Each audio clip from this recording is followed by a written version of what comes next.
I always share with future broadcasters that when you walk into a studio, you're never alone. They always give me this really weird oddball look, and they go, well, I'm alone sitting in a room. I don't know what I'm going to do. I don't know what I'm going to talk over, what song, or what I'm going to do for a podcast, but yeah, I'm alone.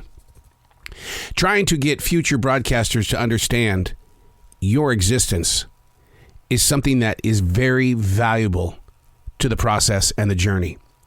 To know inside our hearts that your presence has a purpose, and that together with our outreach and with our energy, we can go further than what we did yesterday. So I will always acknowledge that you are here, and I love you for it. And I love the idea that every now and then you'll say, I wonder what this knucklehead is up to. I better go check in just to see what he's talking about today, because he's a weird one. He's a freak.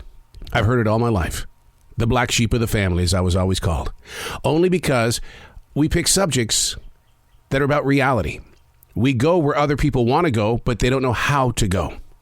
And you have to remember one thing. There's always going to be someone that's going to receive it. How do you plan on planting that seed? Hey, it's Arrow. This is The Choice. This is what I was writing while the sun was waking up on a brilliant new day. Today we're reading from March 3rd, 2023. Now, for most, it's not really a big day for them, yet it is for my wife and I. And the reason why is because it's a huge first step in getting back to a new normal. Literally. The new normal. Remember that? 3 years ago, we were all talking about it with COVID-19. Got to get back to the new normal. That thing has kind of stuck with me because I've learned from the several collections of new normals that we get on a daily basis. But this is a big new normal, a first step. You know, those moments, tiny little shape-shifting moments. Not always good or brilliant, but always worth experiencing. Like trying Chick-fil-A for the very first time. Have you done that? Do you remember your experience? Man, I wish I would have had a writing instrument in my hand. Did your eyes light up before your stomach? Do you like your waffle fries from Chick-fil-A hot or just a little cooled off? Because of the essential job, I meet a lot of new parents. I always invite them to spend less time taking pictures and more time writing about these tiny moments with their little one, because they're not going to get them back. Thoughts on a page become part of the real story that'll be held by the children of the children. My oldest photograph of me shows a child at only 4 days out, just laying there. I do often wonder what was going through the imagination of the photographer. Those moments, those itty bitty little things that we just go, I won't forget this, but we will. And we do it so quickly because we live in this day and lifestyle of taking in so much content and so much life that we're forgetting to live. Sure, we'll take the selfies, but we only keep the good ones. I kind of like looking at the really bad ones. I love it when facial features really kind of give off this little edge that says, ooh, maybe I'm not in that mood. Somewhere in my late 50s, I don't know what it was, but there was a facial change, because I used to take a lot of selfies because that's what we do in the broadcast industry. When you're doing your social media, they push it, they push it, they push it. You've got to take those great pictures so that people know who you are with your identity, which always freaked me out because I'm a radio guy.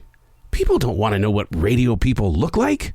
They just want to hear what is put out there over those song intros or on a podcast. But it's one of those things that you have to move through when your body changes. Well, did I write it down? Yeah, I did. Because I'm a daily writer. That's what daily writing is all about. As for the big change today, the first step of the new normal, I'm blown away by modern day medical technology. Not even 3 weeks ago, my wife had hip replacement surgery. Today, she's going back to work.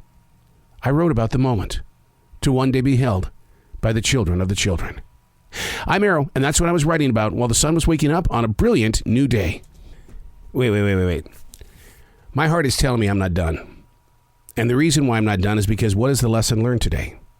It was basically a writer talking about his wife, hip surgery, first day back at work, the new normal. The words that we put on a page, and when I talk about the children of the children, taking a 2.5-hour car ride with my granddaughter a few months ago, and she wants to read through the journals because she's going to find out more about what it's like. She wants to learn more about the life before her life because it's replenishing her purpose and plan in the things that she wants to do. Now, that seems really super heavy, right? And it's like, well, my kids are different and my life is not, no way, I'm not dealing with this kind of a plan.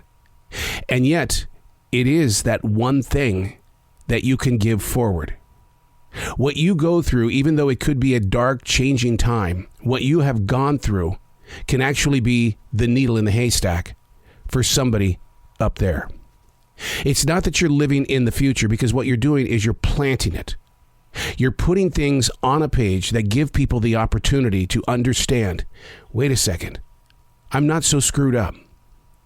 For the very first time since 2009, July 21st, 2009, the very first time, and today's date is March 3rd, 2023. Look at all those years.